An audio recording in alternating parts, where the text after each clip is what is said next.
Saya ajarkan zikir ini tidak main-main.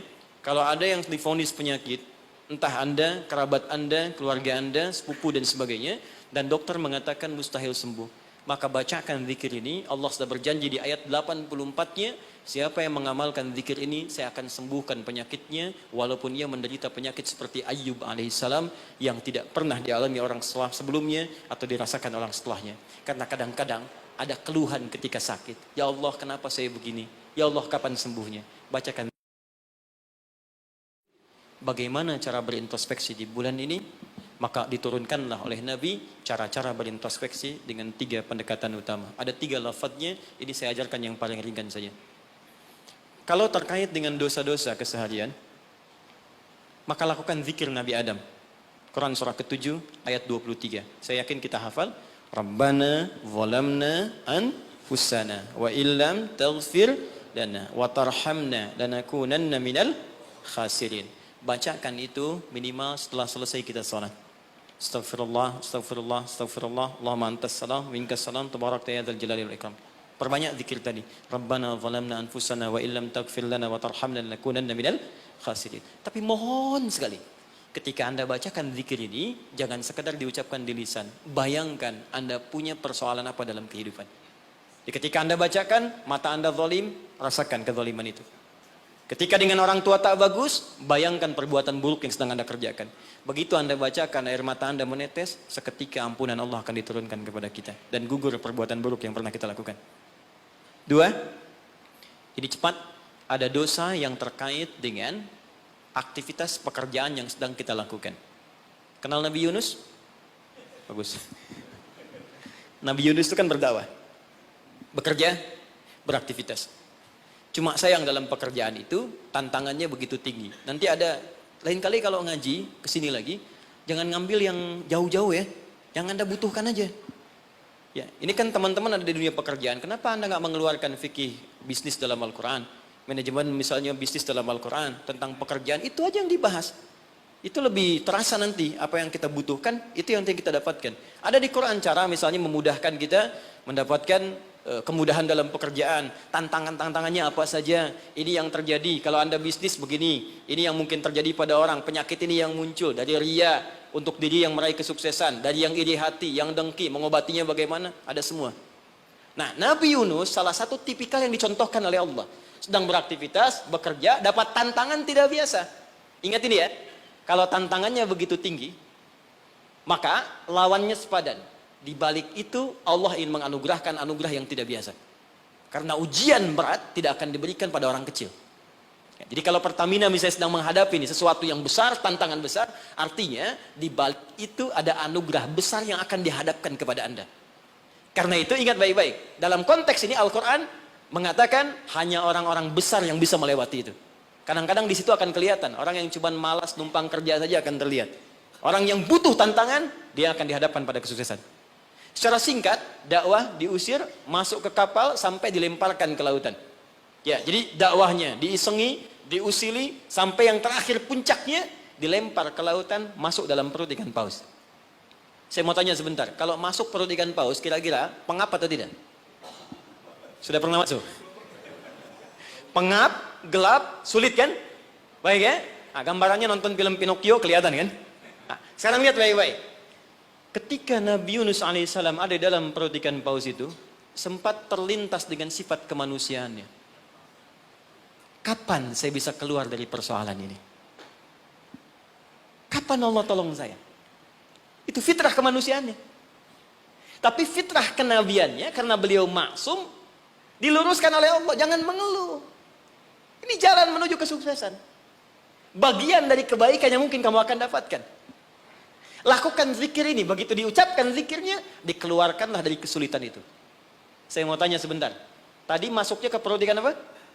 Ikan paus. Tapi ketika dikeluarkan, bahasa Qurannya, bukan saya keluarkan dari perut ikan paus, tapi Allah katakan dengan kalimat yang sangat indah. Di ujungnya ditutup, siapapun yang punya persoalan yang sama seperti Yunus, kalau melakukan zikir yang sama, aku akan bebaskan dari setiap kesulitan aktivitas yang sedang ia lakukan. Buka Quran surah ke-21, ayat 87 sampai 88. Wa dhannuni idh dhahaba mughadiba fadhanna an lan naqdira alaihi fanada fi dhulumati alla ilaha illa anta subhanaka inni kuntu minadh zalimin fastajabna lahu fanajjaynahu minal gham. Masuk ke perut ikan paus tapi dikeluarkan bahasanya menggunakan gham. Apa itu gham? Gham itu secara singkat awan gelap yang menaungi, ghammun. Orang Arab menggunakan kalimat gham pada setiap peristiwa yang membuat kita gelap, pengap, lelah, capek. Anda yang ngajukan tender, Anda yang dapat proyek diserobot oleh orang lain, bukankah tiba-tiba merasa lemas? Langsung gelap, padahal matahari begitu terang. Jadi nggak enak makan, jadi lunglai, tiba-tiba stres. Ya, dirawat saja. Anda yang mencoba melamar, tiba-tiba dipinang oleh orang lain. Ya, gelap, capek, lunglai. Ya, gelap, itu gham namanya. Jadi, maaf, ada orang yang memang nggak masuk ke perut ikan paus, tapi mengalami peristiwa yang luar biasa. Tantangan besar, jahilin orang, oh, kok mesti saya? Tiba-tiba keluar di lisan, ya Allah kenapa saya? Saya tahajud, saya puasa juga. Saya baca Quran juga, ya Allah. Apa kurang saya? Kurang sabar. Ya, ternyata kadang-kadang terucap teman-teman sedang kerja. Ya, bebannya begitu tinggi. Udah gali-gali, udah tahajud, minyaknya nggak dapet. Ya, atau tiba-tiba sudah dibilang nggak dapat terus diambil orang gitu. Apa yang harus dikerjakan? Itu pernah terjadi. Kata Allah, lakukan zikir Nabi Yunus alaihissalam. Ada yang salah dalam diri kita. Yang ngatur kita Allah. Jangan mengeluh. Ya, 2 kali lipat motivasi munculkan lagi, petakan lagi, tambah lagi pengetahuannya, kerja lebih maksimal lagi, maka pembukanya dibuka dengan kalimat zikir. Ini yang membebaskan kita dari kesulitan. Jadi kalau Anda sedang praktek, kerja dimanapun, offshore kah itu atau di darat kah, atau ada kesulitan di kantor, bacakan zikir ini. Ini bagian dari hal yang ketika kita bacakan bisa menghilangkan kesulitan yang kita sedang rasakan. Rabbana, masih ingat? Wa nada fid dhulumati alla ilaha illa anta subhanaka inni kuntu minal zalimin. La ilaha illa anta subhanaka inni kuntu minal zalimin. Rutinkan zikir itu, terutama kalau mendapatkan kesulitan dalam pekerjaan-pekerjaan atau beraktivitas. Yang terakhir saya tutup, sekarang sedang banyak penyakit menyebar di mana-mana, sampai orang yang sakit biasa pun dicurigai, batuk di kereta tiba-tiba digulung, batuk di pesawat dikeluarin, padahal cuma batuk aja gitu kan. Ya, ada juga yang kemudian kena ini, kena itu dan sebagainya. Kita mesti kuat. Ya, karena kepanikan itu juga bagian dari kelemahan yang mungkin bisa menambah penyebaran virus atau apapun dengan cepat. Maka Allah mengajarkan zikir lewat Nabi Ayyub alaihissalam. Kalau kita bisa kerjakan ini, maka Allah akan berikan kekuatan lebih dibanding yang lain-lainnya. Zikirnya ditemukan di Quran surah ke-21 ayat 83 sampai dengan 84. Wa ayyuba idznada rabbahu anni massaniyadurru wa anta arhamur rahimin. Saya ajarkan zikir ini tidak main-main. Kalau ada yang divonis penyakit, entah Anda, kerabat Anda, keluarga Anda, sepupu dan sebagainya, dan dokter mengatakan mustahil sembuh, maka bacakan zikir ini. Allah sudah berjanji di ayat 84-nya, siapa yang mengamalkan zikir ini, saya akan sembuhkan penyakitnya, walaupun ia menderita penyakit seperti Ayyub alaihissalam, yang tidak pernah dialami orang sebelumnya, atau dirasakan orang setelahnya. Karena kadang-kadang ada keluhan ketika sakit. Ya Allah, kenapa saya begini? Ya Allah, kapan sembuhnya? Bacakan zikirnya, Anni massaniyadurru wa anta arhamur rahimin. Saya tutup. Rajab, keutamaan yang pertama akan mempercepat anugerah Allah untuk mengampuni dosa-dosa yang pernah berjalan selama hidup kita. Maka isi bulan ini dengan istighfar. Istighfar yang baik, koreksi diri kita. Sehingga saat masuk bulan Ramadan, kita sudah dalam keadaan yang optimal untuk bisa mendapatkan semua kenikmatannya. Maka mohon izin, maaf, pulang dari sini, coba cek dulu Pak ya. Ibu di rumah dengan anak-anak mungkin ada masalah, selesaikan. Dengan pasangan hidup, di kantor, jangan sampai itu yang memberatkan Anda ketika pulang kepada Allah Subhanahu wa taala. Ini bagian pesan yang pertama. Yang kedua, tingkatkan amal saleh. Ya, Ibnu Abbas mengatakan, orang yang sengaja maksiat di bulan Rajab, karena tadi ada ayatnya, maka dosanya 2 kali lipat di hari biasa. 2 kali lipat. Di orang yang bikin hoax sekarang ini, jadi buzzer, jadi macam-macam, itu 2 kali lipat dosa hari biasa. Bahkan zaman jahiliyah pun kalau muncul Rajab, itu puasa maksiat Pak, bisa puasa maksiat. Di orang jahiliyah, Abu Jahal dan kawan-kawan, itu kalau dicela di bulan Rajab, balasnya bulan depan. Ya libur dulu gitu.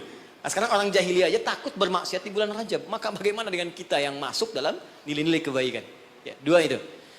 Sama persis dengan orang yang berbuat baik, pahalanya 2 kali lipat di hari biasa. Itu nasnya ada tersambung pada Ibnu Abbas radhiyallahu taala anhuma. Dari sini Nabi menganjurkan kita kemudian mengistimewakan bulan ini dengan meningkatkan amal soleh. Saya tutup, ada satu amalan yang kalau Anda kerjakan bisa menggabungkan keseluruhan yang tadi. Amal itu disebut dengan puasa namanya. Saya ulang, amal itu disebut dengan puasa. Sebab orang puasa akan otomatis meningkatkan amal soleh yang lain. Orang puasa, sholat sunnah dikejar. Jangankan yang fardu. Anda nggak puasa, belum tentu sholat sunnah. Tapi kalau sedang puasa, jangankan fardu. Ketinggalan sunnah Anda bisa gelisah. Lihat Ramadan. Ibu-ibu berani naruh sajadah, bertarung saat maghrib, bukan untuk isya, untuk tarawih. Simpan sajadah saf paling depan. Tuh. Ya, padahal tarawih hukumnya sunnah kan? Nah, jadi sunnah itu dikejar, nggak ada yang minta dicari-cari. Anda Ramadan cari yatim fakir, macam kenapa? Sedang puasa. Yang kedua, puasa bisa menghambat maksiat. Nggak ada orang demi Allah saya katakan, koruptor kalau puasa, nggak korupsi dulu. Ya, pencuri nggak nyuri dulu. Puasa, karena psikologi orang puasa nggak mau berbuat maksiat, takut batal puasanya. Orang pemarah pun semarah-marahnya, sedang puasa bisa berhenti marah. Buka jam 6 kurang 5 diprovokasi. Dia diam aja. Istrinya nanya, papa nggak marah? Ntar habis buka. Biar tahan. Nah, jadi tolong hidupkan bulan ini. Yuk kita mulai. Jangan coba dulu pelan-pelan ya. Jangan langsung tinggi-tinggi. Ya. Sehari dulu puasa. Sekarang Kamis tunggu Senin. Karena kalau orang banyak puasa, kita puasanya akan lebih ringan. Ya, nanti kalau sudah Senin istirahat dulu, Kamis puasa lagi. Ya supaya terbiasa. Nanti saat Ramadan kita sudah lebih sempurna. Tapi hati-hati, karena bulan ini istimewa, dulu banyak orang abai tentang bulan ini, sehingga ada orang-orang yang tidak mengerti, berbuatlah dengan membuat hadis-hadis palsu. Ya, siapa yang puasa sehari bulan Rajab akan dapat begini. Siapa yang sholat pertama bulan Rajab diampuni semua dosanya. Pernah dengar hadis itu? Hadis itu palsu. Bahkan saking palsunya, di kitab hadis palsu pun tidak ditemukan. Saking palsunya. Tapi ada salah persepsi di masyarakat. Apa salah persepsinya? Dikira Rajab nggak ada keutamaannya karena yang diketengahkan hadis palsu. Akhirnya orang malas puasa, orang malas sholat malam. Padahal yang sahih ada. Jadi kalau ada yang sahih, kenapa menggunakan yang palsu? Jadi kalau Anda ingin sholat malam, sholat saja, tahajud namanya. Silakan tahajud, perbanyak malam, tingkatkan ketaatan. Siangnya silakan puasa, gunakan yang sahihnya. Mudah-mudahan dosa kita diampuni oleh Allah Subhanahu Wa Taala.